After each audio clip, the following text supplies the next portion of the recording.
Buenas tardes, licenciado. Buenas tardes. ¿Cómo están?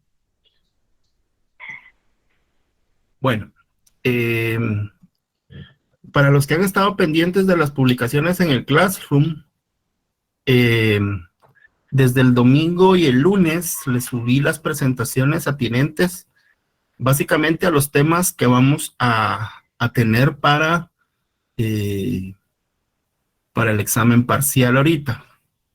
Recordando de que el examen parcial pues tiene un valor de 20 puntos más los 20 de la comprobación y los que se puedan realizar por la actividad del sábado, ¿verdad? Como quedamos, se va a llegar a completar para que tengan todos sus 20 puntos o si les hiciera falta algo en el parcial para completar la nota de ambas actividades. Entonces, ¿qué fue lo que subimos o qué es lo que subí al Classroom?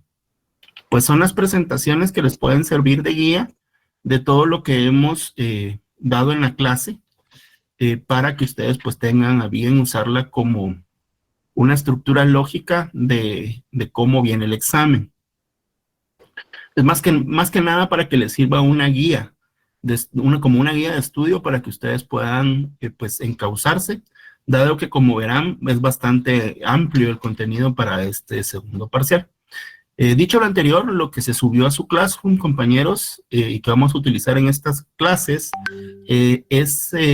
son los derechos reales. Recordemos que estamos viendo el estatuto procesal, y como tal estamos viendo, pues, como una parte del estatuto procesal, los derechos reales y los derechos personales.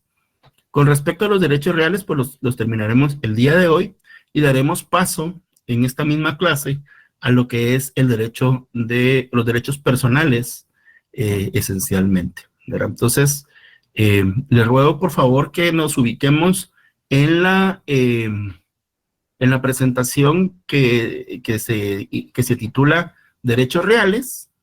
Si son tan finos, por favor. Eh, y por favor, les ruego nos ubiquemos en la diapositiva número 28.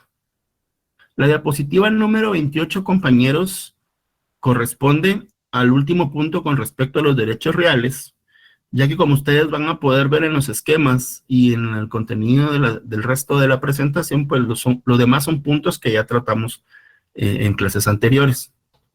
Cuando hablamos, compañeros, de otros derechos reales en el derecho romano, estamos tratando básicamente de 5 formas en que se realiza esa relación de las personas con respecto a las cosas y que básicamente son el uso, la habitación, el trabajo de los esclavos o animales domésticos, también llamada operae servorum, y la enfiteusis y el derecho de superficies.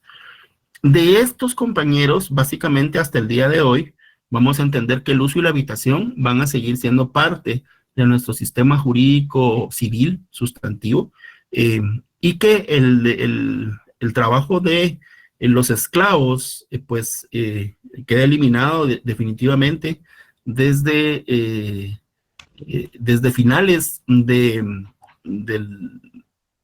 Imperio Romano, en que pues la esclavitud pues deja de existir y que podríamos decir entonces que es una institución que es eliminada de nuestro sistema jurídico actual. La enfiteusis y el derecho de superficies también son instituciones del derecho real, de los derechos reales romanos, que no subsisten hasta el día de hoy, pero que es importante entender que a pesar de que como instituciones jurídicas no existen, pues hay ciertas formas en que el Estado pues ha reconocido la necesidad de su implementación. Vamos a empezar a estudiar, los compañeros, como les dije, a partir de la diapositiva número 28. El uso. El uso corresponde o se atribuye a la posibilidad que tiene una persona de usar una cosa ajena. Es lo que se denomina, compañeros, dentro del derecho romano y en latín, jus utendi, ¿verdad?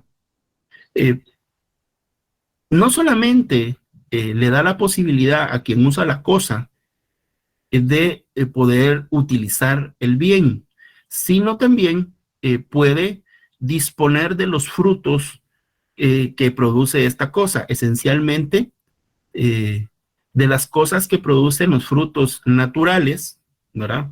Aquellos que va a adquirir por percepción, que ya vimos que es una forma de accesión, ¿verdad? De mueble a mueble, pero son esencialmente para cubrir las necesidades de él y de su familia.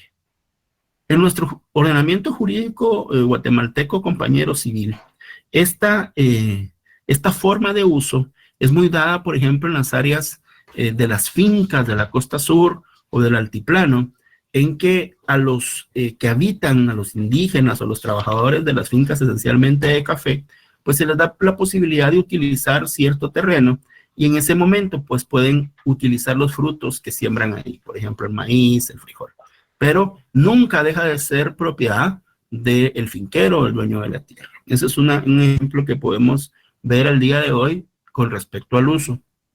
Con respecto a la habitación o habitatio, es una modalidad del mismo uso y que consiste en el derecho que se da o que da el propietario a otra persona de habitar una casa o parte de esta. Pero se diferencia del uso en que el usuario, quien usa el bien, puede habitarla y puede en su momento ofrecer este bien a un tercero en forma gratuita, pero no alquilarla, cosa que no se da en el uso. El uso es exclusivo del usuario y de su familia. En la habitación, pues puede ofrecerla a otra persona o otra familia, pero no cobra nada. El titular de este derecho, pues tiene la posibilidad en igualdad de condiciones del usuario de gozar de los frutos naturales que produzca este bien. No, Davis. El usufructo es algo totalmente distinto.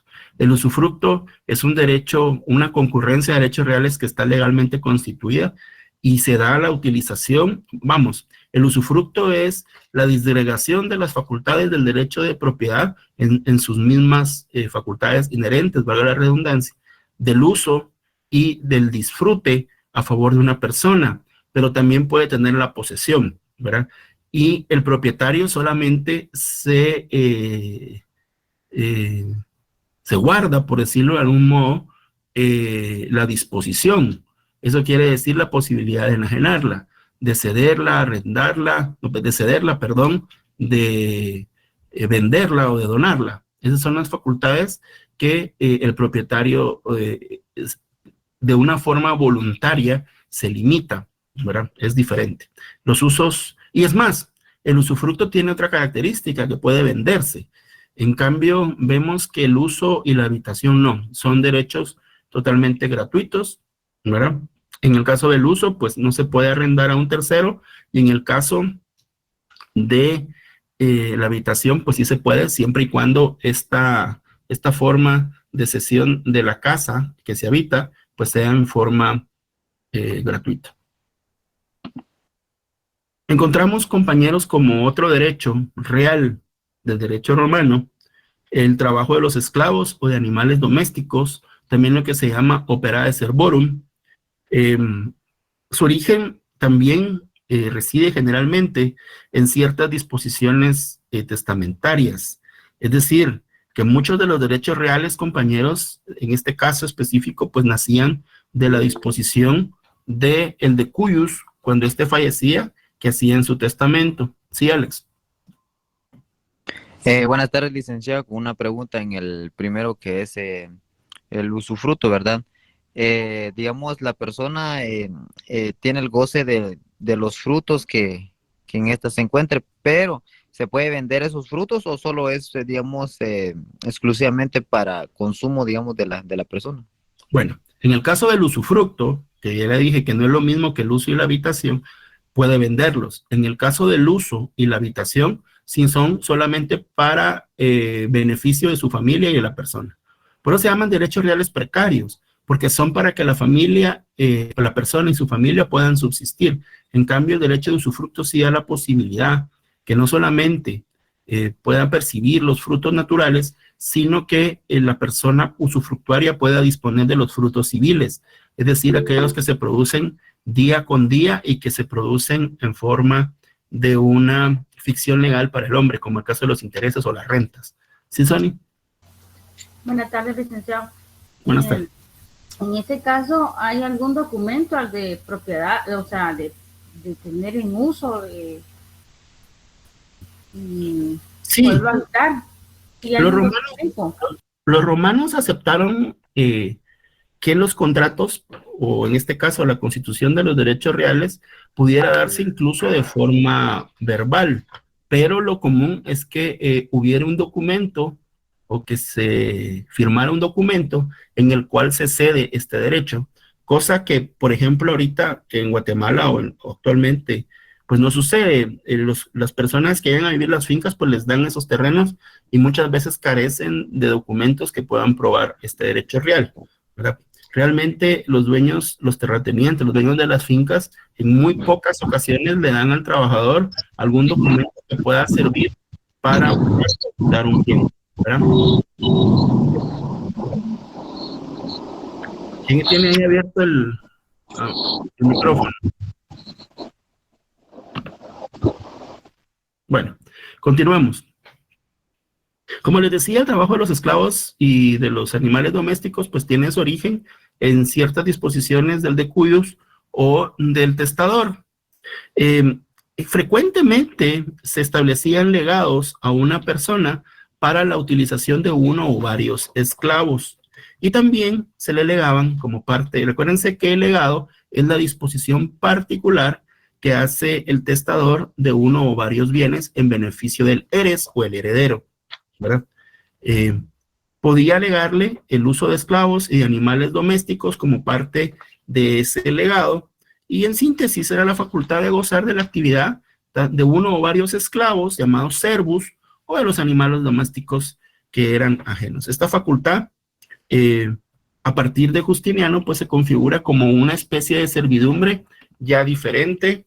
Como vimos, es cuando termina este derecho real concebido en la mayoría de parte del Estado romano. Los últimos, o el penúltimo derecho real configurado dentro del derecho romano, compañeros, es la denominada enfiteusis, que si bien es cierto, la institución nace en Grecia, vamos a ver que es en Roma en donde se le da ya la calidad de un derecho real, pues independiente. Este derecho real, compañeros, era transmisible inter vivos y mortis causa, es decir, por medio de contrato o por medio de un testamento o la disposición que se realizara de la sucesión intestada, y consistía en el más amplio disfrute de un fundo ajeno e implicaba en el titular que adquiría el derecho de enfiteusis de cumplir ciertas obligaciones para con el dueño de la finca. En primer lugar, el enfiteuta, que es aquel que goza de la finca y que es utilizada esencialmente en casos de agricultura, por ejemplo, cuando se rentan fincas para la agricultura, muy dado en la costa sur para el tema del sembradío de caña de azúcar, es que tiene la obligación de no deteriorar el predio ajeno, ese que adquiere, y de pagar una renta anual, al cual los romanos le van a denominar canon. El canon es esa renta anual que se paga por cultivar un predio ajeno. En el derecho romano común o vulgar del ius civile, las facultades que tenía el enfiteuta eran tan amplias que prácticamente era visto y considerado dentro de la sociedad romana como un propietario. Y sucede mucho en la costa sur, que les pongo yo este ejemplo porque es el más parecido que he encontrado a esta figura, en la cual pues la gente sabe de que cierta finca, a pesar de que es propiedad de una persona, pues es utilizada por un ingenio X o Y, y se entiende que el ingenio pues tiene y actúa ahí como propietario, ¿verdad? Nadie duda de que pudiera ser propietario a pesar de que tenga la renta de este terreno. Sí, Eric. Licenciado, tal vez no escuché el enfiteuta, se podría decir que él por voluntad propia iba a una finca y él decidía cultivar sin que, o bueno, que sin que el propietario estuviera de acuerdo o no? No, ¿O sí jamás. tenía que estar de acuerdo el propietario? Claro, sí, nace del acuerdo de voluntades entre el dueño del terreno y el enfiteuta, que es el que goza de la finca, y se constituía una renta anual que se denominaba canon. Podía ser también de que el testador en el testamento o por causa de muerte, pues se heredara este derecho y se pudiera seguir gozando de la finca pagando la renta, ¿verdad? Eso podía ser, pero siempre, nunca podía darse de mala fe sin que mediara, o sea, mediando violencia, ¿verdad? En ese caso no se puede. Aquí tenía que haber un acuerdo de voluntades entre quien Gracias, gozara la licenciado. finca y quien era el dueño del bien. ¿Sí? Sí, licenciado. Bueno, ¿qué derechos tenía el enfiteuta o el que gozaba de la finca? Obviamente adquirir los frutos de la finca por simple separación. Es decir, lo que se cultiva en ella es propiedad no del propietario, sino del enfiteuta. Cambiar el cultivo del fundo, si él quería destinarlo a uno, si él quería sembrar algo distinto a lo que sembraba el propietario. Podía incluso conceder el derecho de usufructo sobre el fundo. Imagínense la posibilidad que tenía esta persona de disponer incluso del derecho de usufructo como que si fuera propietario. Podía constituir servidumbres, podía incluso gravar su derecho, por ejemplo, en el caso de la prenda de cosechas, que es muy común aún el día de hoy en Guatemala. Es decir, en pocas palabras, el enfiteuta tenía o actuaba como propietario. Tenía obligaciones, obviamente. Estas eran pagar la renta convenida, exactamente como la había pactado con el dueño o el propietario, y no influía el pago de la renta si le iba mal con la cosecha o si se destruía parte del fondo, fuera o no su culpa. Él tenía que pagar el canon anual o la renta anual al propietario, así como se había pactado. Tenía que conservar el fondo en buen estado, pagar los impuestos del inmueble y notificar al dueño del inmueble si quería enajenar su derecho real, ¿verdad? Si él quería vender su derecho de enfiteusis, lo podía hacer, pero tenía que avisarle o notificarle al dueño, al propietario del terreno, previo a realizar esa venta. O sea, era un derecho que le daba las facultades casi de propietario al enfiteuta o al que gozaba de un bien en estas condiciones. El último derecho real, compañeros, que vamos a ver dentro del derecho romano, es el denominado derecho de superficies. Este derecho de superficies, compañeros, es una excepción a aquel principio que vimos cuando vimos la edificación, que el dueño del terreno adquiere por accesión lo que en él se edifique. Esta es la típica accesión de mueble a inmueble. Ahora vamos de inmueble a inmueble, perdón. Aquí vemos que el derecho de superficies es un derecho real que garantiza el pleno disfrute, perdón, de un edificio, de una casa que se levanta en suelo ajeno. Es decir, se reconoce que una persona pueda construir en un terreno ajeno y gozar y disfrutar de los frutos naturales y civiles que éste produzca. ¿Puedo yo entonces entender que el dueño del terreno es una persona y el superficiario va a ser el que construye en él y el propietario le reconoce lo que esta persona reconoce que ese bien, esa casa en su terreno, en su inmueble, pues es del superficiario.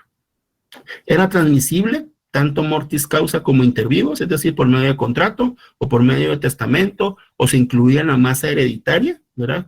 Si era una sucesión ab intestato.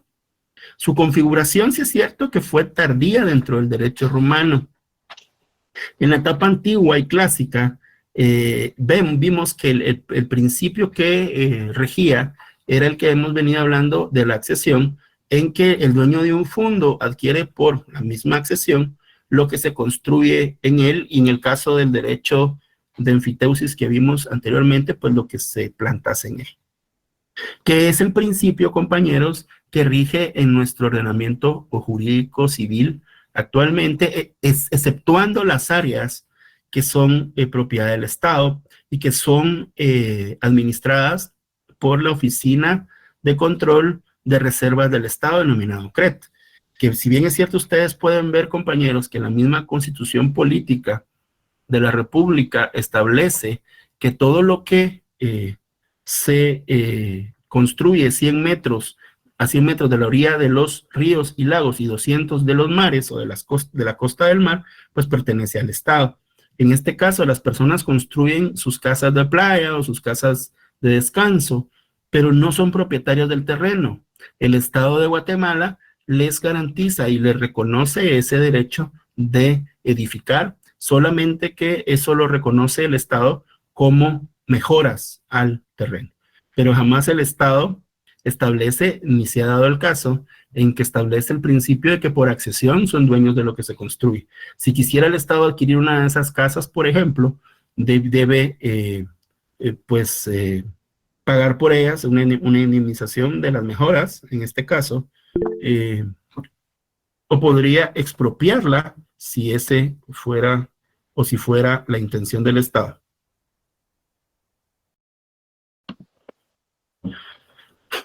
En un principio, aquel que construía se le denominaba superficiario y fue el nombre y se le reconoce el principio de esta institución, no un derecho real, sino que un crédito como el de las mejoras que les hablaba con anterioridad, protegido tan solo por algunas acciones personales que pueden nacer del contrato y que son ejercitables únicamente contra el propietario, quien concede el terreno para construir o contra los herederos de este.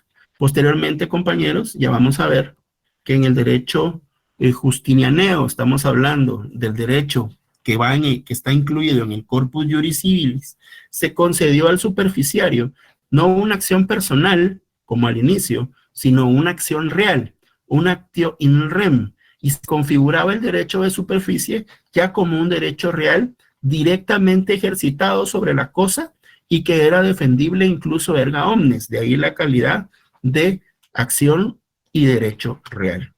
Y que también por obvias razones, al darse como derecho real, pues era transmisible al ser parte del patrimonio del causante o de cuyos. ¿Qué obligaciones y derechos nacían para el superficiario o aquel que gozaba del inmueble y que se construía en suelo ajeno? En primer lugar, pagar una pensión anual o canon, como ya vimos en el derecho de la enfiteusis, o bien también podía pagar una suma que entregaba de una vez en el momento de construir, generalmente cuando se constituía la superficie. Es decir, que podía pagar anualmente o podía pagar un solo precio total al inicio o cuando empezaba la relación. Podía gozar obviamente del edificio, tenía el derecho de transmisión de su derecho y no necesitaba, como en el caso de la enfiteusis, notificar al propietario del fondo o del inmueble si quería vender su derecho de superficie, ¿verdad? No tenía que notificarle para que se pudiera dar válida y legalmente esa transmisión de derecho real.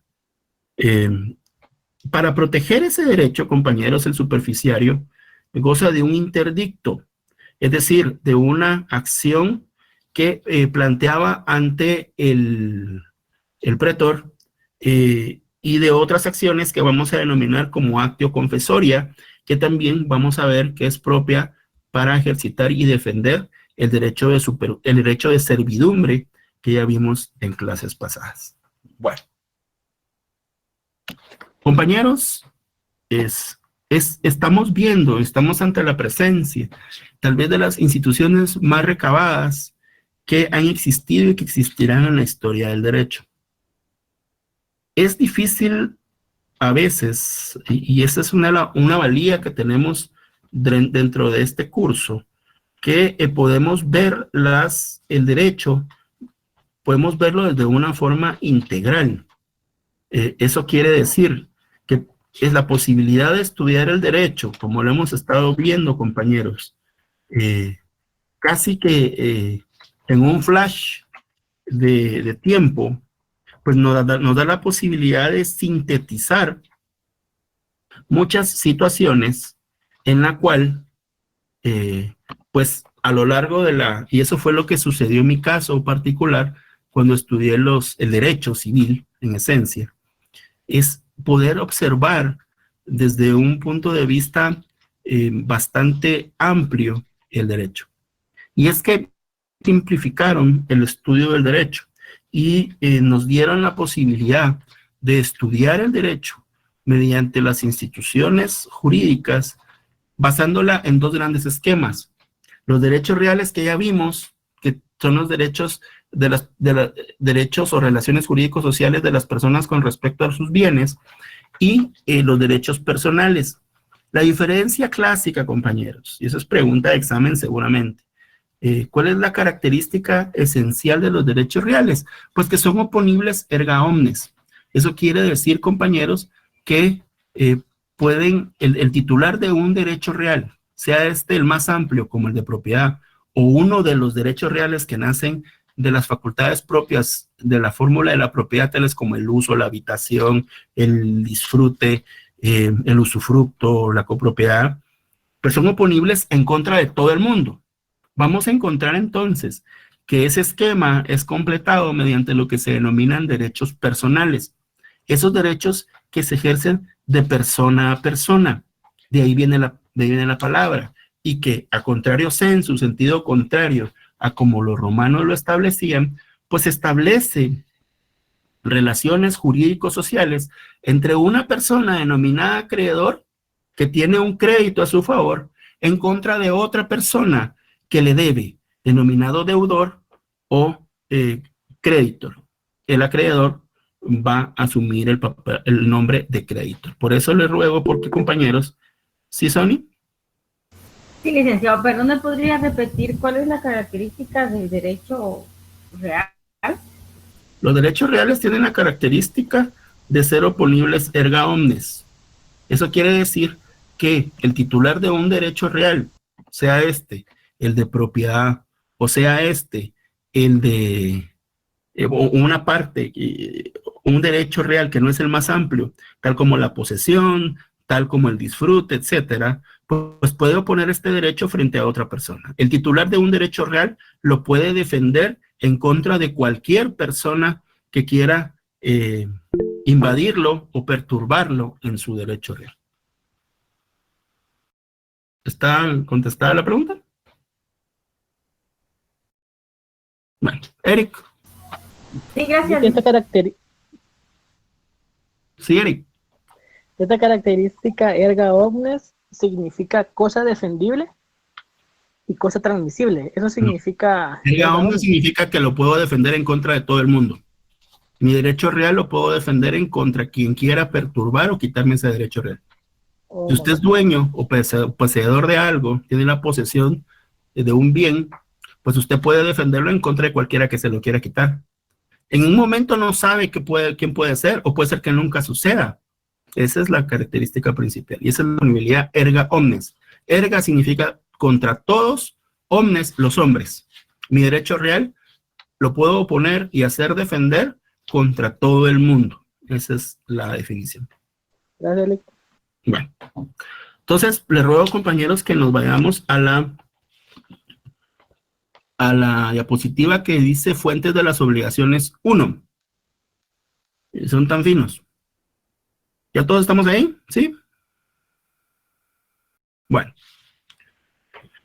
Este derecho, los derechos personales, compañeros, se basan en una concepción que se tiene de una relación jurídica, por medio de la cual un acreedor, denominado creditor, tiene la facultad de exigir un comportamiento de otra persona, llamada deudor. Esta relación jurídica, compañeros, es un vínculo que obviamente va a generar derechos y obligaciones entre las partes. Cuando encontramos, compañeros, que esta relación jurídica va a tomar el nombre de obligación u obligatio.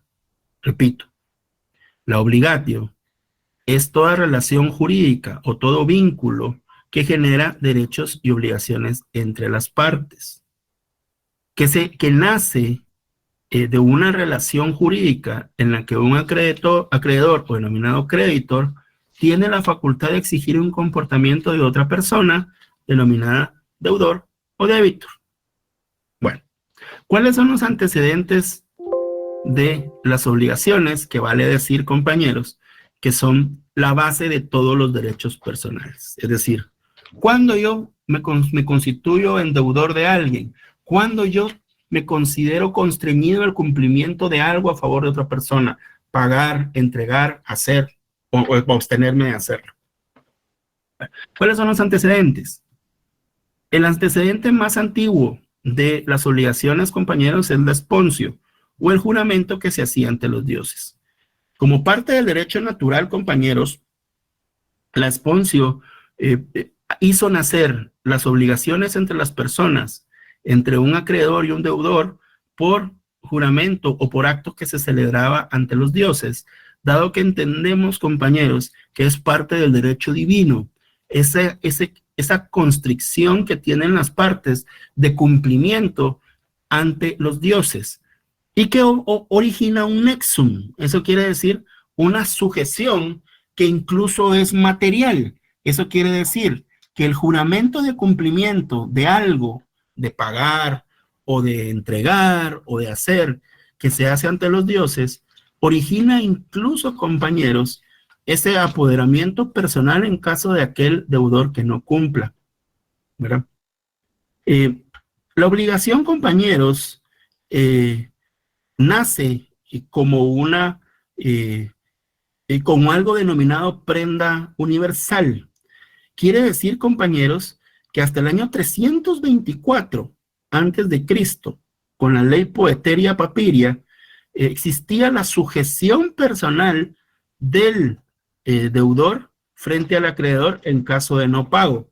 Ya con la ley Poeteria Papiria en etapa clásica, o primera etapa clásica, vamos a encontrar que nace el principio de que no hay prisión por deuda, que incluso está consagrado en el artículo 17 de la Constitución Política de la República, y que contempla que el deudor cumple la obligación hasta donde dé su patrimonio, todos sus bienes y derechos.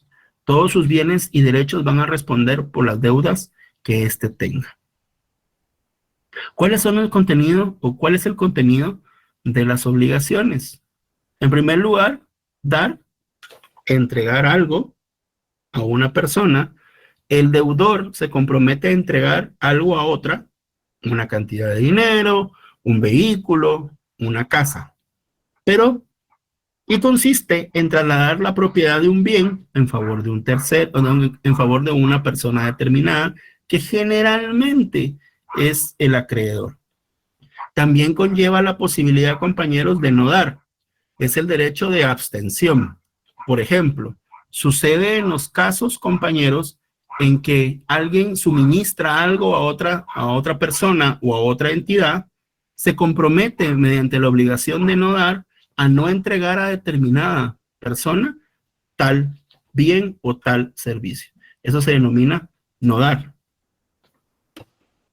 Encontramos, compañeros, también que se puede dar el caso en que la obligación consiste en hacer, que significa realizar una actividad en favor de otro. Eso quiere decir que el deudor se compromete a realizar algo a favor de otra persona, a realizar algo, una obra, una actividad, etcétera. O no hacer, por ejemplo, en el caso de los artistas, que tienen derechos de exclusividad. Por ejemplo, un artista se compromete a solo realizar sus actuaciones a favor de un estudio de cine, por ejemplo, o solo a grabar con cierta disquera. Si él graba películas o discos con otra, pues incumple su obligación de no hacer. Es decir, contenido de las obligaciones: dar, no dar, hacer y no hacer. Punto. No hay más. ¿De dónde nacen las obligaciones?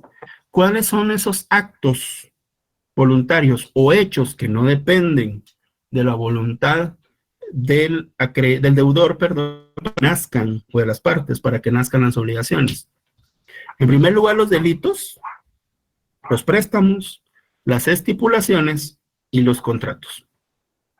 Espero, compañeros, que para su examen de la próxima semana logremos terminar las fuentes, pero entiendo también que el tiempo nos puede apremiar y que solamente miremos parte de los contratos, dejándolo la última parte de los mismos para el próximo examen final, que sería ya lo último.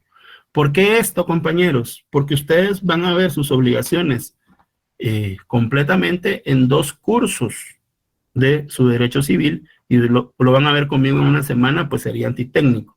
Obviamente, yo solamente les voy a dar los puntos esenciales de cada uno de los elementos, de las fuentes, y obviamente de los contratos, que es la parte tal vez más importante de su derecho de obligaciones. Bueno, miremos la primera fuente de los derechos personales o las obligaciones, los denominados delitos. ¿Qué son los delitos? Bueno, los delitos, compañeros, son contravenciones del derecho que se realizan mediante actos o hechos y que originan, pues, la imposición de una pena de parte del Estado en ejercicio de su poder coercitivo. Obviamente estamos hablando del derecho penal, aquel que mediante la realización de un acto o hecho, pues, origina en determinado momento que el Estado, como consecuencia lógica y directa, pues le tenga que imponer una pena. Dentro del derecho romano, compañeros, el derecho penal romano, pues no había mucho que discutir, porque la mayoría de estos actos o contravenciones, pues eran pagados o eran cumplidos mediante la imposición de la pena del talión o la ley del talión. Así, el mismo daño causado, pues, era el mismo que se recibía.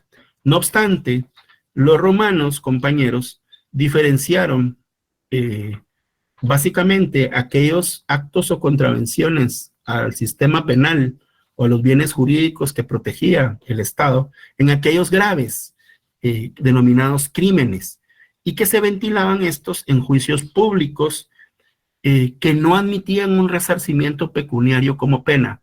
Esto quiere decir que por la gravedad del hecho o acto causado, no daba lugar a que se pudiera pagar una cantidad de dinero para resarcir el daño. En cambio, compañeros, existían aquellos que no eran tan graves y que el principio de justicia y equidad hizo de que sí pudieran ser susceptibles de una pena que conllevara un resarcimiento económico. Estos eran los denominados delitos, ¿verdad? Los crímenes, aquellos gravísimos, asesinatos, violaciones, etcétera. Y los delitos, pues menos graves, tal vez lesiones, hurto, robo, y que en estos casos sí se admitía, pues, que se dilucidaran, ¿no?, en juicios públicos, tal como el caso de los crímenes, y que tenían como principal característica que generaban obligaciones. Incluso al día de hoy esta clasificación no existe dentro del derecho penal. Es exclusiva del derecho romano, pero sí se admite dentro de la estructura de la tipificación de delitos que hay delitos graves, gravísimos, graves y menos graves, ¿verdad? Incluso están las faltas. Entonces, aún el día de hoy vamos a ver que los delitos, pues sí admiten una forma de resarcimiento, incluso hasta los crímenes, ¿verdad? Por lo que se denomina actualmente la reparación digna de las víctimas de un juicio, que tienen que recibir una cantidad de dinero.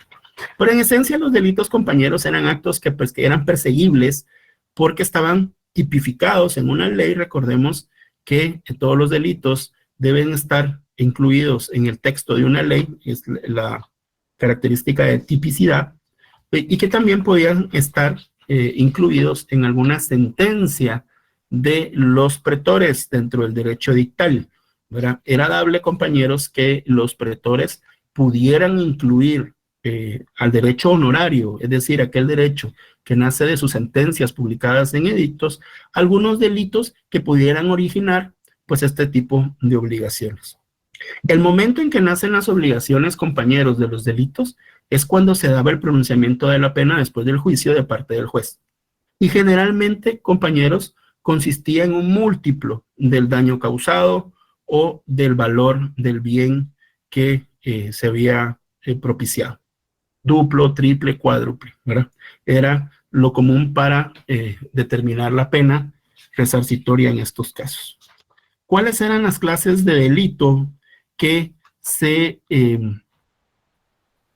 originaban obligaciones? Vamos a ver en primer lugar, compañeros, los denominados delitos de hurto o furtum. El hurto, compañeros, nace en Roma como una forma de apoderamiento ilícito y clandestino que el delincuente realizaba en contra de la víctima. Furtum viene o proviene de furtivo, es decir, a escondidas, en abuso de confianza, y generalmente constituía una cosa mueble, ajena. Podía ser dinero, podía ser parte de muebles, oro, etcétera, y obviamente se daba en contra de la voluntad del propietario. Incluía, en este caso, el hurto, el abuso que una persona realizaba cuando se le confiaba un bien, ¿verdad? Y esto se denominaba furtum usus, alguien que recibe una cosa que se le confiaba y abusaba de ella. Por ejemplo, recibían ganado y se les moría por el uso excesivo. Eso se consideraba hurto.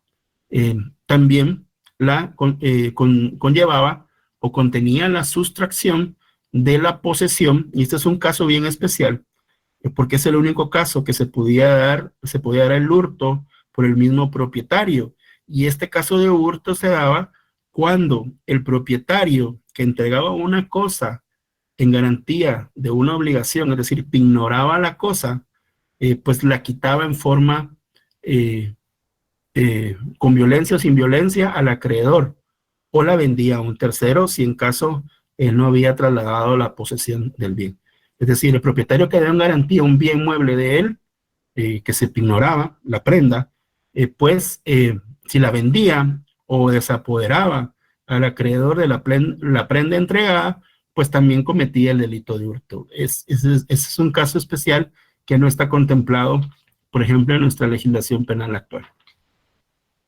Además de las acciones reivindicatorias, que es la propia de los derechos reales, como ya vimos con anterioridad, la acción reivindicatoria, compañeros, es aquella por medio del cual el propietario, el titular de un derecho real, puede perseguirlas, que es la acción rey persecutoria, para regresarlas a su dominio en caso de ser desapoderado. Aparte de esas penas, compañeros, los pretores interponían las penas accesorias siguientes, que era el resarcimiento del daño, o el resarcimiento del pago como pena accesoria. En primer lugar, al hurto ordinario, aquel común, se le aplicaba el doble del hurtado, el valor del doble del hurtado, ¿verdad? El valor de que tenía lo que se había hurtado y que daba origen al acreedor de la actio fruti. En caso no pagare el deudor esto. Al hurto que era descubierto mediante registro de la casa del ladrón o el quien hurtaba, le correspondía el triple de lo hurtado, ¿verdad? Es decir, si se encontraba durante un allanamiento, compañeros, un registro domiciliario, nacía lo que se denomina actio fruti concepti y que correspondía al triple del valor de lo que se había hurtado. Al hurto que se daba cuando el poseedor no era quien había hurtado la cosa, es decir, que la había adquirido de buena y mala fe, originaba una acción contra el verdadero ladrón y se le aplicaba la pena del triple del hurtado. Aquí nace un principio, compañeros. Aquel que recibe bienes o que compra bienes de buena fe, recuérdense que la buena fe consiste en la ignorancia que tiene el propietario poseedor que ese bien tiene un anterior propietario o que es ajena o que es robada o que no pertenece realmente a quien se lo está vendiendo. Si es de buena fe, el ladrón tenía que pagar la tercera parte de lo que había vendido. Se denominaba hurto también, compañeros, al aprovechamiento furtivo de los materiales de construcción ajenos, aplicándose una pena del doble de lo hurtado. Esto es común en caso de los albañiles, ¿verdad? Que los dejan haciendo una obra y se roban muchas del cemento, la arena, toda la madera. Ese es un aprovechamiento furtivo. ¿Por qué? Porque quien le da el trabajo al albañil confía en él y este abusa de la confianza del propietario. El hurto, que era sorprendido en el acto, era el furtum manifestum, y el hurto con violencia, compañeros, que es el denominado robo o rapina, eran penados con el pago del cuádruple del valor de lo hurtado, 4 veces. Es decir, compañeros, que dentro del derecho romano, el robo es una especie de hurto, denominado hurto con violencia. Ahora bien, muchos me dicen, Lick, pero ¿por qué, por ejemplo, mi carro está en la calle y abrieron el carro y me rompieron la chapa y se llevaron el carro, y eso es tipificado como robo? Porque el concepto acá, compañeros, es que la violencia no solo es contra la persona, sino que también se puede dar en contra del bien que se roba o que se hurta. Si hay una violencia, por ejemplo, alguien entra a su casa, es un ejemplo clásico, entra a su casa, pero no violenta ni la ventana ni la puerta, eso es hurto. Es lo que comúnmente hacen las personas de confianza, las muchachas o los jardineros. Pero si se violenta la puerta, si se rompe una ventana, si rompen una chapa, ya hay violencia, ya no es hurto, ya es robo, ¿verdad? Si de repente la muchacha de la casa amarra a los dueños de la casa y se lleva todo, no es hurto, es robo, porque hubo violencia en contra de las personas. Eso es básicamente, y es un principio que nace dentro del derecho romano y que va a ser aplicable para ustedes dentro de su derecho penal oportunamente. La siguiente clase de delito, compañeros, que origina obligaciones, son los denominados delitos de daño o damnum, que consistían en la pérdida que sufría un propietario de un bien por detrimento en su valor. La ley romana, la ley Aquilia de damno o de daño, tiene 2 tipos de delitos. Sí, Sony. Gracias, licenciado. Me quedó una dudita aquí con lo del hurto. El hurto con violencia y el hurto. Pero, por ejemplo, es lo mismo decir el hurto donde yo me llevo algo, pero no se da cuenta el dueño de que yo me lo estoy llevando. Eso es hurto. Después se da cuenta. ¿Mande? Ese es el hurto. Ese es el típico donde no se da cuenta el dueño que yo me estoy llevando algo. Pues cuenta se puede dar, pero después, ¿verdad? Sí, se da después. Pero si en el momento yo se lo arrebato, él está viendo, o sea, que yo me lo estoy robando. Ahí hubo violencia, de robo. Con violencia. O sea, son dos, pues el hurto ahí son dos formas, digamos. Fíjense que hay casos bien especiales. Hubo un caso, compañeros, en que 2 motoristas pues asaltaron a una señora y la amenazaron con algo que parecía una pistola. La señora pues entregó todo. A la cuadra vino otra persona y los botó de la moto y los entregó a la policía. Ellos trataron de defenderse diciendo de que eran pistolas de juguete y que no era robo. El abogado dijo que no era robo, sino era hurto. Pero ahí no aplica porque la señora sí fue amenazada. Vamos a ver ese tipo fue amedrentada, recibió un tipo de violencia, pues podríamos decir moral, y una violencia física incluso, que sí la maltrataron también, ¿verdad? Entonces, siempre que haya violencia de cualquier forma y hay un desapoderamiento de un bien mueble, vamos a hablar de robo. Si fue en forma secreta, abusando de la confianza, pues es hurto, ¿verdad? Hay una película que habla sobre unos argentinos, no sé si han visto, de que entraron al banco, un banco en Buenos Aires, y entraron por el desagüe, por unos túneles, y rompieron la pared, etcétera. Es robo, no sería hurto, porque aunque fue en forma furtiva y se dieron cuenta hasta después del tema, pues sí hubo violencia al romper las paredes, al romper el piso. Sí, Sony. ¿Y el robo agravado? ¿Cuál sería? Pero robo agravado ya no está hablando de un tipo penal especial en Guatemala, ¿verdad? Es un robo agravado, aquel que está sujeto a ciertas circunstancias propias del delito, ¿verdad? Por ejemplo, cuando una persona, la violencia es excesiva en contra de otra persona, estamos hablando de un robo agravado, ¿no? Ese es un tipo de robo agravado. O sea, le pega a la persona. Sí, cuando hay golpes. Hay Sí, golpes, hay golpes, nada, y con todo. arma blanca. Una pistola, por ejemplo, o alguien que hiere a otra persona para robarle. Entramos, ya es un tema de derecho penal, es un concurso real de delitos en el cual concursa las lesiones causadas si no lo mata, y si lo mata es un robo agravado también, pero generalmente el robo agravado va en la continuidad de otros delitos, porque conlleva una violencia que en sí genera otro tipo de responsabilidades penales. Digamos que es un delito impuesto. Si amenazo con una pistola, por ejemplo, pero no lo golpeo, no disparo, siempre es un robo. Es un robo, típico robo. El robo agravado conlleva un aspecto que se le denomina agravante, está en la ley penal, ¿verdad? Por ejemplo, causar heridas a quien se le roba, etcétera, lesiones, etcétera.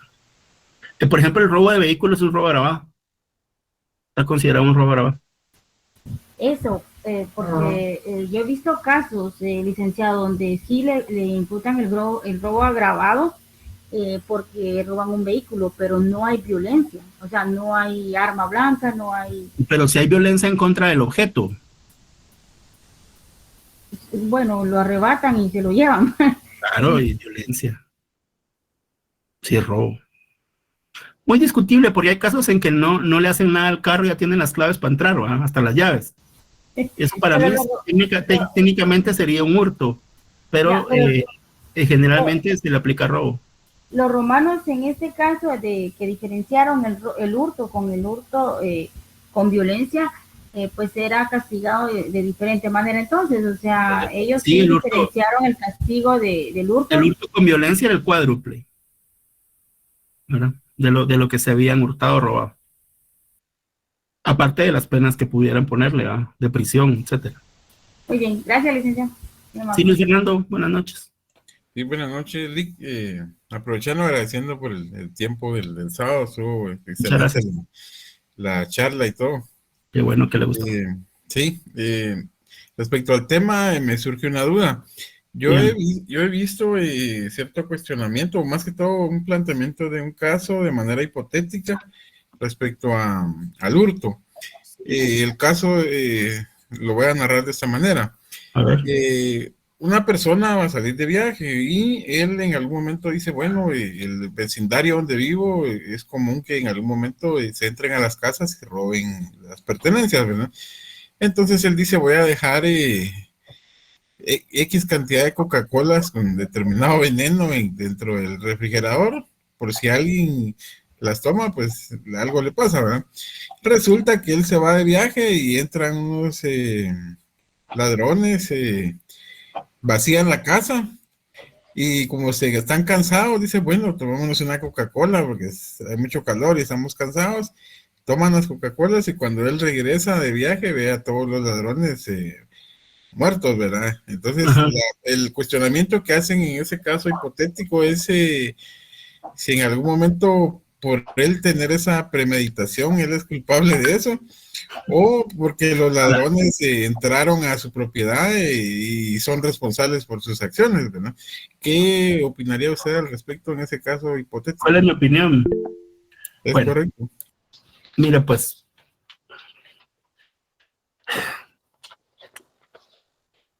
interesante el caso porque no es de fácil solución, pero Mira, pues, podría tipificarse como un homicidio culposo, no doloso. ¿Por qué?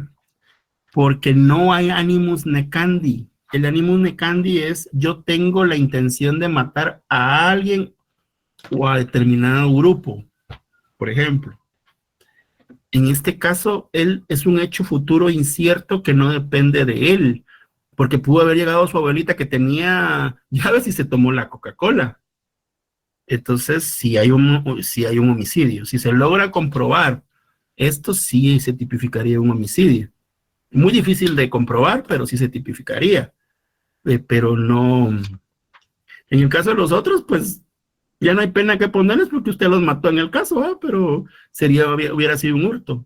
Esa sería mi apreciación a primera análisis, ¿verdad?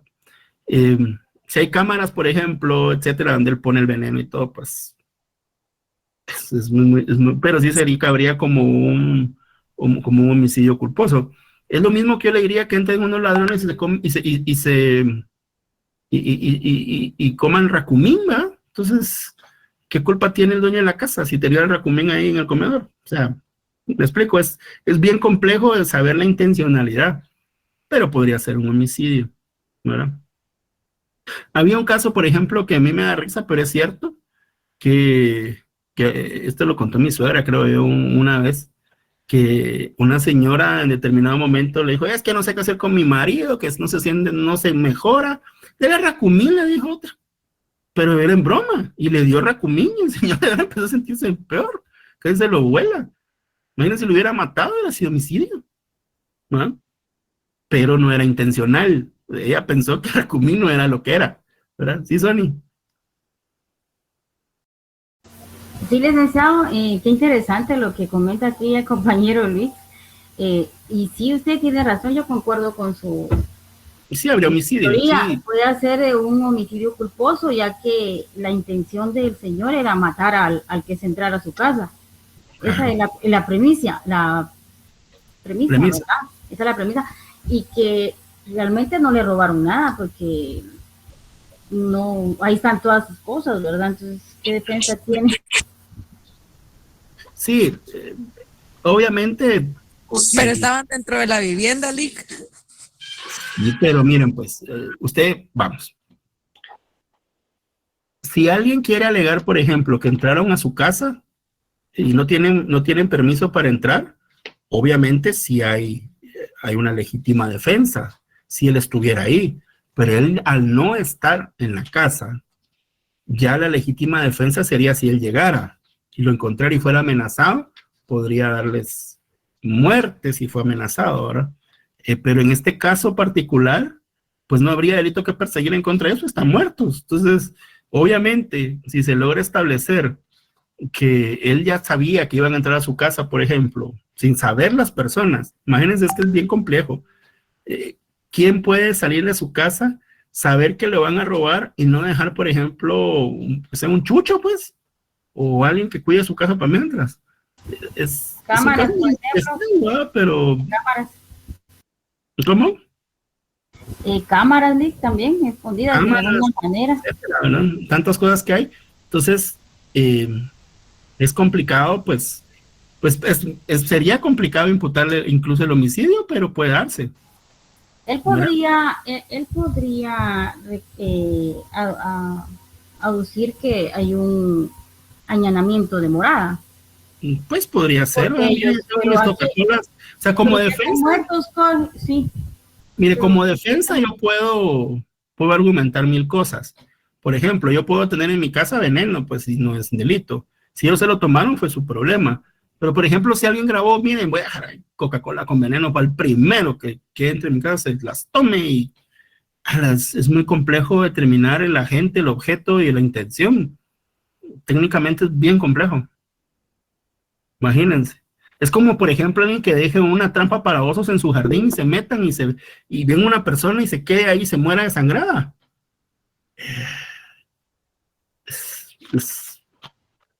Pero es complicado, no es sencillo. Sí, Mariel. Lick, pero también sería como que el caso de que, por ejemplo, digamos que yo tengo mi patio así sin cerca o no sé, qué sé yo, va, y tengo ratones y de repente dejo un plato de comida por ahí en el patio porque para que llegue la rata y se muera, ¿va? Y pasa una persona, mira el plato, se lo come, no sería mi culpa porque prácticamente está en mi propiedad. Sí, Y yo lo hice con la intención de matar un ratón, no de matar una persona. por eso les digo, no hay ánimo de Candy, pero podría haber alguien que dijera que usted es negligente en no dejarlo Pero en un está en mi lugar propiedad, oculto. licenciado. Sí, pero igual, quien diere muerte a otra persona es homicidio, y ahí el MP va a investigar. Pero si se llega a investigar y de que era por los ratones y todo, El Ministerio Público no le quiten su mérito, investiga todos los casos, señores. ay, De veras, en homicidio sí, tal vez algunos hurtos no, hay algunas cosas, ¿verdad? Pero sí las investiga, y la verdad es que pasa y sucede muchas cosas que pareciera que las películas son las películas, pero ¿ustedes creen que no hay esposas que han envenenado a los esposos por quedarse con los seguros? Mariel, y en el caso que el niño se le fue la pelota en tu patio y entró, y fue un niño el que se es responsabilidad de la mamá por no ver a su hijo. Primero está en mi propiedad, que yo sabía, y yo tuve un maestro que nos daba, no sé qué era la verdad, pero él explicaba de que media vez la persona pase dentro del perímetro de mi vivienda, es responsabilidad de la persona porque prácticamente está invadiendo propiedad privada. Así mi terreno está delimitado por un bordillo así pequeño, las demás personas no tienen por qué ingresar a mi Sí, vivienda sin ningún sí, permiso. pero Yo considero nadie, que el niño que pero pasa se... vamos, si alguien entra a su casa y no la está amenazando, si no entra en una actitud intimidante, solo por el hecho que pase de su casa y que haya un acto ilegal, porque hay un allanamiento, no le da a usted el derecho de matarla, ¿verdad? Así, pero yo no estoy justificando que lo voy a matar, va, pero es que Suri pregunta que qué pasa si un niño hubiera entrado y se come la comida, va. Pues prácticamente ya no sería tanta responsabilidad mía, sino que también recaería sobre la mamá, considero yo, porque es responsabilidad de la mamá ver al niño o no, o cómo sería en ese caso, que Suni planteó, porque yo, por ejemplo, yo tengo un hijo y al menos yo como mamá, mi hijo no se separa a menos de 1,5 metros de mí porque yo conozco cómo es mi hijo y sé que en cualquier momentito se puede ir así, inclusive en el súper. Yo lo tengo a la par y puede que en un ratito ya no lo tenga a la par. Puede ser Entonces, puede ser que a la madre la puedan acusar de un homicidio culposo por no tener el debido cuidado con el niño. esa era mi duda de lo que planteaba Suni, que si a la mamá también le caería responsabilidad. Y señores, y por eso es que la responsabilidad de los padres pareciera que pasa por alto, pero realmente los padres deben tener control sobre los niños al ejercer la patria potestad, porque recuérdense que son responsables de lo que pase con ellos, el debido cuidado, el debido mantenimiento de los hijos, ¿va? O sea, es un tema que sí genera responsabilidades penales. Es como los papás que dejan a los hijos sin comer ahí en la casa 3 días y se van a parrandear. O sea, eso genera una responsabilidad penal, pues. ¿No? Le dije, Exposición de entonces, en este caso, aparte de caerme a mí por tener veneno en mi propiedad y por el que se murió la persona, también le caería a la En mamá. este caso yo le digo que es bien difícil que le puedan comprobar un homicidio. Es bien Por el... complicado. Pero, por ejemplo, si usted vende panes y le pone veneno a los panes, pues sí va a ser homicidio culposo. Ahí sí. Lick, pero ahí entraría también la institución de la PNG, ¿verdad? No. PGN. Perdón, PGN. Sí, pero la PGN solo mira el resguardo y protección de los niños. Sí, pero en ese caso, digamos, si lo estamos viendo ahorita lo que indica Mariel, no sé si ahí también apoyaría a ellos o tampoco no tendría que ver más solo el Ministerio Público. No. De hecho, por ejemplo, aquí en la capital ya hay un centro de atención integral para este tipo de situaciones de exposición de menores en riesgo. ¿Y ahí cuál sería la labor que trabajarían ellos solo por el, digamos, El para Estado que se... el Estado debe velar por el cuidado y bienestar de los menores, y en base a eso la Procuraduría General de la Nación, como representante legal del Estado, actúa en defensa de los menores y los protege. Es lo Esa es la único. función, sí. Y el Ministerio Ok. Público investiga. Por ejemplo, hay casos en que una mamá se estaba planchando el pelo Viene la niña, agarra la plancha, y pues la niña se quejó con la abuela, como bien vieja metiche que es, se fue a quejar ahí al MAINA, así se llama, el Centro de Atención Integral a la Niñez, y la mamá está procesada por delito de ¿qué le dieron? Exposición a menores. Maltrato infantil por ese tema, imagínate. Y después se comprobó que la niña es bien, cuando entrevistan, porque ahí entrevistan a las niñas, las psicólogas adscritas al juzgado, la niña dijo, no, pues la niña era tremenda, era traviesa, y entonces pues, pero los papás tienen deber de cuidado, ¿no? Lick, y ahí en esa... Ojo en para esa aquellos que sacan a los niños a chupar con los amigos, también exponen a los niños a ese tipo de situaciones, o aquellos que toman droga. Vieran cómo hay casos ahí donde salen que la mamá y el papá se ponen hasta el queso, y los niños vean así, mi mamá se mete exposición de maltrato infantil. y en ese Sí, caso... pero entonces, perdón, Michael, proseguí. Solo le quería hacer una consulta. Digamos, si fallece el niño o niña que están tocando el tema, ahí sí no entraría, ¿verdad? Esa institución, solo el Ministerio Público, porque igual al final no está peleando nada más, solo... No, si muere el menor, la PGN no tiene absolutamente nada que hacer, pero sí van a los juicios Sí. de representación del Estado, sí. Ah, ok, perfecto. Esa es mi Siempre duda. que Ahora se sí. violenten derechos de menores o incapaces, la PGN entra a todo tipo de juicios, ¿verdad? Sí, pues. Ah, ok, perfecto. A Ahora ver, sí, María. a ver, Yo ponía el caso del niño, porque, por ejemplo, de cuando uno maneja, ¿verdad? Uno sabe que detrás de una pelota va un niño. Entonces uno, pues, si ve una pelota, si le da tiempo de detenerse, pues en buena hora, ¿verdad? Cuando no se da tiempo, pues de plano, no es nosotros culpa, pero estábamos en la facultad porque teníamos un amigo gordo que si detrás de una pelota va otra pelota más grande. Era un chiste.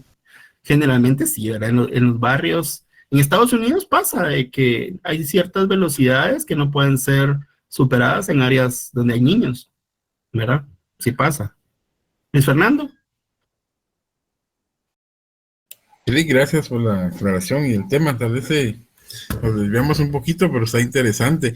Fíjese que hay dos situaciones. La primera es relacionada al tema de discusión en este momento. Uh-huh. Un niño vecino de otro niño, no tengo claro el caso, pero es de la vida real, agarró una piedra y se la tiró al otro niño vecino, pero el otro niño estaba en su casa. No sé si pelearon, no sé qué sucedió anteriormente, pero fue entre niños. Entonces resulta que el niño, cuando le tiró la piedra al otro niño dentro de su casa, o sea, el niño lastimado estaba dentro de su casa, el otro niño agresor estaba fuera le tiró la piedra, le dio en el ojo y le echó a perder toda la córnea y le tuvieron que poner un ojo de vidrio, ¿verdad? La mamá preocupada le dice a los padres del niño agresor que si van a responder por las curaciones o algo, ellos se niegan porque dicen que no. El principio en cuanto a la aplicación de penal sobre un menor de edad es que son inimputables, pero me llama la atención el tema de la patria potestad. Yo consideraría que en algún momento es responsabilidad de los padres ese tipo de agresión y por moral y ética, y no sé si hubiera algún elemento adicional de manera legal para que ellos respondieran por este niño, ¿verdad? Porque si bien es cierto, fue entre niños, pero realmente esa responsabilidad y la forma en que actúan los niños o los hijos se deriva del ejemplo y de las acciones buenas o malas que los padres le enseñan, ¿verdad? Porque ellos únicamente son el reflejo de lo que son sus padres, ¿verdad? Eso sería el primer... Para no dejar pasar esto, los menores son inimputables en el tema de que no puede imputárseles delitos que solamente son atribuibles a los mayores de edad. No obstante, los menores están sujetos al Código de Menores. Entonces, de los menores en infracción o que entran en conflicto con la ley penal, así se llama el código. Entonces, sí están sujetos a cierto tipo de sanciones, menos graves que las de los delitos que cometen los mayores de edad, Pero en este caso, los padres del menor que causan un daño o que causan lesiones a otro niño son responsables civilmente. Y ojo, a como era, recuérdense en la patria potestad del pater familias, que respondía de las obligaciones que adquirían sus agnados o su familia, pues igual, acá, por ejemplo, cuando se saca la licencia a los menores de edad, y aquí no llegan a los 18 años, los padres deben pagar los daños que causan cuando manejan. Aunque el menor está sujeto a cierto tipo de responsabilidades que no son las de los mayores de edad. Por ejemplo, si mata a alguien, pues no va a ser llevado a la zona 18, pero sí puede ser trasladado a gaviotas o puede ser. Por eso hay menores presos. No sé si respondí a su pregunta ahí. Parte de su pregunta. Sí, a eso quería llegar, ¿verdad? De hecho, hay una fiscalía especializada del MP encargada de estos casos de menores, la Fiscalía de Menores. Sí, yo creo que también la persecución en algún momento iría sobre los padres, ¿verdad? Y por ese descuido, porque aunque él sea agresor, fue un descuido de los padres. Y esos temas, sí, como bien lo indica usted, sí los investiga muy bien el Ministerio Público y tiene la responsabilidad. Sí. Me recuerdo que hace muchos años, cuando mi primer hijo tenía como 3 años, tal vez él se cayó de unas gradas y cuando yo regresé de trabajar, pues resulta que él ya lo tenía en el hospital. Cuando yo llegué a verlo, también nos interrogaron y le interrogaron al niño para ver si no había sido una agresión y todo lo demás, ¿verdad? Entonces como que en algún momento la investigación se podía cursar contra los padres por irresponsabilidad. Lamentablemente solo fue un pequeño accidente, ¿verdad? Pero eso es en el tema de la investigación de responsabilidad de la patria potestad de los padres, ¿no? Ese sería uno. El otro tema es en cuanto a la investigación del MP, que usted dice que investigan todo. Probablemente cuando son homicidios, yo considero que tal vez sí, pero cuando son algún robo de celulares, por ejemplo, volviendo al tema del robo, quizás no lo hagan, ¿verdad? Yo una oportunidad, los expedientes probablemente sí los generan, ¿verdad? Porque tuve la oportunidad también de atender una solicitud de documentación en la cual me pedían el listado de expedientes que yo tengo en el Ministerio Público y dentro de ellos aparecía una denuncia de celular donde aparecía como agraviado. Los otros eran por otros temas de laborales, ¿verdad? Pero en forma de testigo y demás, ¿verdad? Pero me llamó la atención que apareciera ese tema de un celular que yo sí lo reporté como robado, pero tal vez nunca investigaron, pero sí aparece el expediente y el MP, ¿no? Solamente eso. Pues lo que pasa es que el robo de celulares pues fue muy común en Guatemala, ya es un tipo que ya no sucede tan común como antes, porque recordemos que cuando el robo de celulares pues era un problema en Guatemala, los celulares tenían un valor apreciable. Actualmente pues encontramos que pues ya no es tan común porque pues es complicado para los ladrones vender los celulares, tienen sus claves especiales, no cualquiera puede liberarlos, piden los temas personales, o sea, sí hubo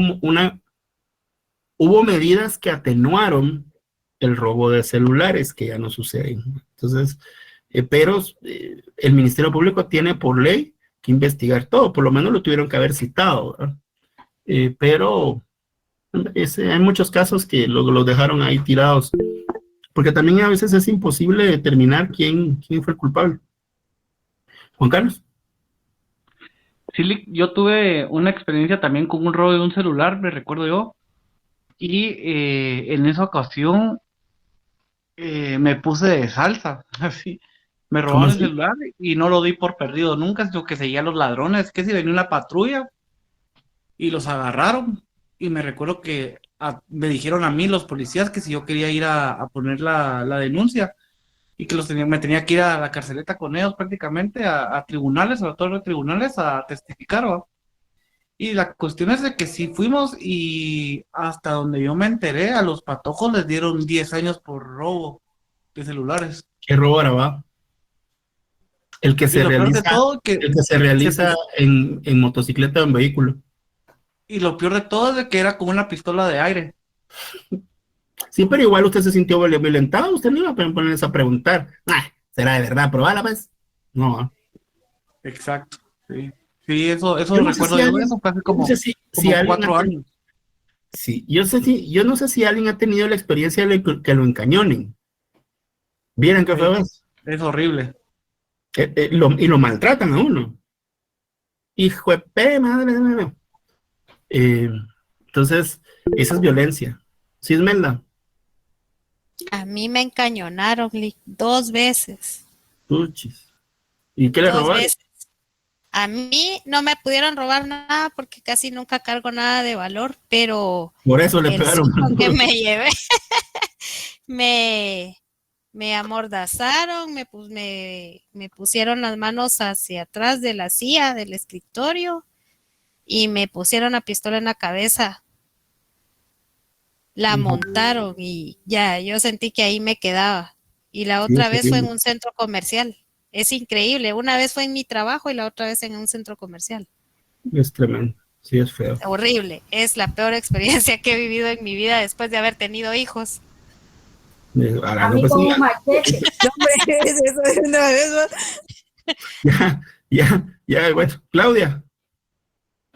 Lick, fíjese que yo tengo una duda de algo que pasó cuando yo estaba en básicos. Me recuerdo que un compañero le dio la famosa calientavacas a una compañera. ¿Qué es eso de la calientabancas usted? Es una pastilla que les dan a las vacas para que puedan ovular y puedan tener, o sea, Es Viagra de ¿qué pasó? vaca.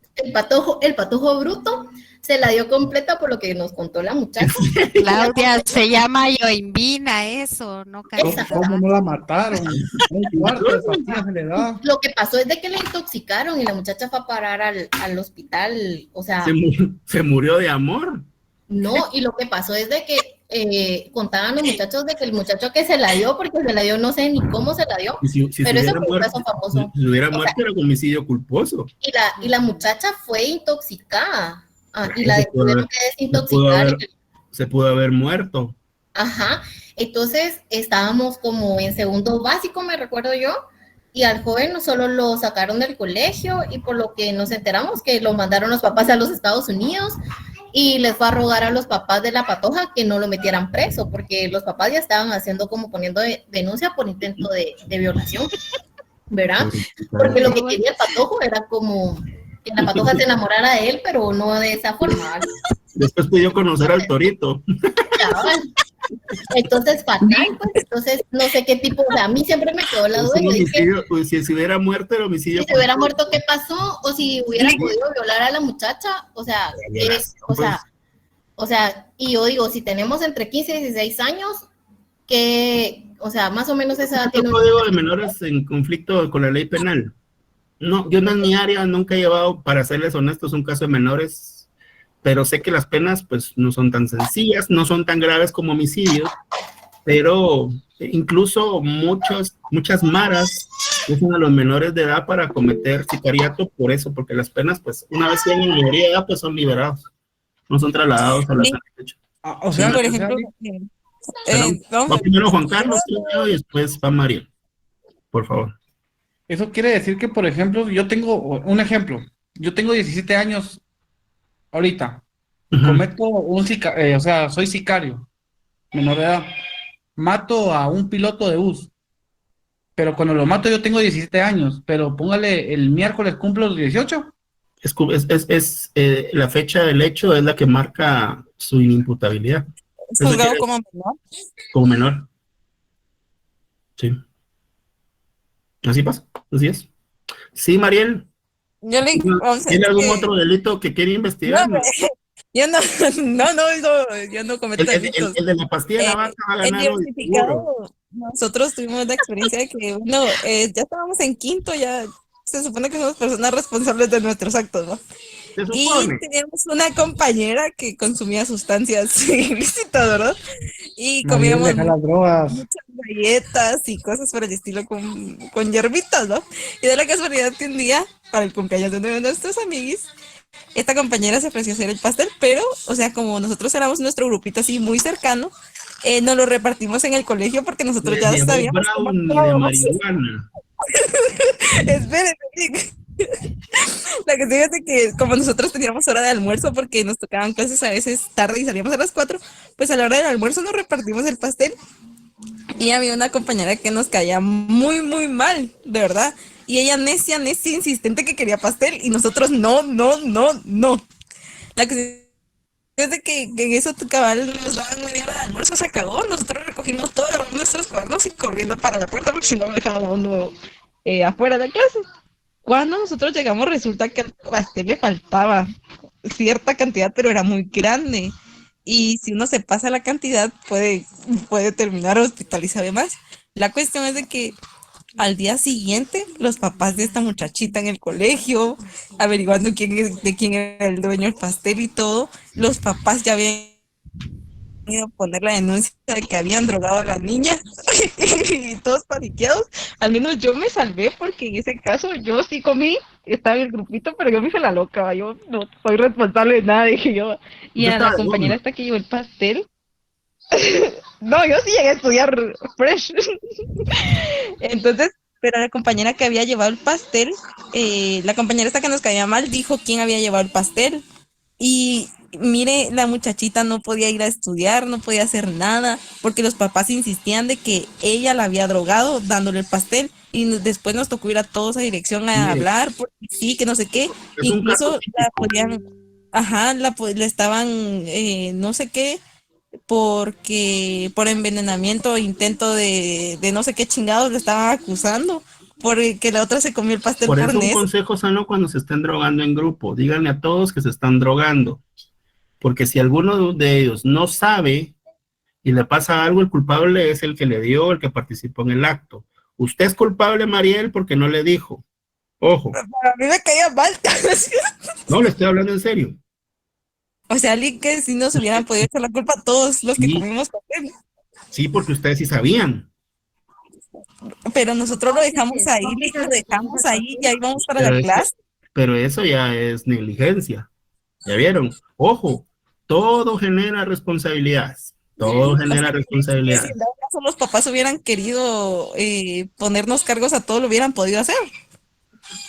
Por complicidad también, ¿verdad, Lick? Los Sí, acusan por banda. Los A ponen la como gran, banda, ¿no? Los ponen en juicio como banda. por sí, haber consumado. A la madre. sí, es que de veras, o sea, pareciera de que ahí es algo, yo sé que lo hacen, pero si hay mayores de edad ahí, se van imputados. De la que se salvó Mariel, dicen sí, porque yo no sabía eso, o sea, yo sí ese día comí pastel, pero porque yo sabía lo que tenía y en mi casa sabían que Si usted llega al el MP y declara, yo sí Cuidado, sabía, ahí no le también. dije, entonces el fiscal, lo primero, no le dice nada, le dice, lo primero que le va a preguntar es, mire, ¿usted por qué no le dijo a ella? Si la vio comiendo bastante. O sea, que no la vimos comer, ese es el problema, nosotros no la vimos comer pastel, solo cuando regresamos a recoger nuestras cosas, nos dimos cuenta que le faltaba cierta cantidad al pastel. pues es negligencia, es que es el problema. Es como que el que deja una pistola cargada en el comedor y no le dice a nadie, ay, dejé la pistola, y el otro se mete un balazo. Obviamente, hay una responsabilidad ahí. Aquellos papás que tienen las pistolas cargadas y los menores se matan, no son suicidios. Hay responsabilidad de los padres, Homicidios. ¿no? Es complejo. Jesús, de la que me salvé. Ojo, si se drogan, dróganse solitos en la casa. Juan Carlos. Fíjese, así que hablando de pistolas de eso, nosotros tuvimos una mala experiencia. Bueno, unos familiares lejanos cuentan la historia de que esta persona tenía una pistola en su casa y unos niños, entre esos los hijos de este familiar, se pusieron a jugar policías y ladrones. Lamentablemente agarraron el arma, accionaron el arma y a uno de los niños le pegó cabal en la parte de atrás de la columna vertebral, la bala. El niño quedó actualmente está vivo el niño y es cuadripléjico, creo que le dicen.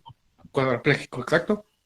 Y actualmente la familia de este familiar le sigue dando gastos médicos y lo mantiene prácticamente a este niño. Y sin embargo no fue el papá el que accionó el arma, sino que fue el hijo que accionó el arma. Pero como era el arma del papá y estaban dentro de la casa del papá, eso sucedió y el señor aún le sigue dando dinero. Y el niño pues es un vegetal, pues. Pues sí. Está el caso de una niña que fue porque era sordomuda y le iban a poner unos implantes para que oyera mejor. y en un momento dado, pues el caso lo atribuyeron a que el anestesista le puso mala anestesia y quedó en estado de coma. Lleva 6 años por lo menos. Y obligaron, le digo, porque el anestesista pagó sus gastos hasta que se quedó sin nada.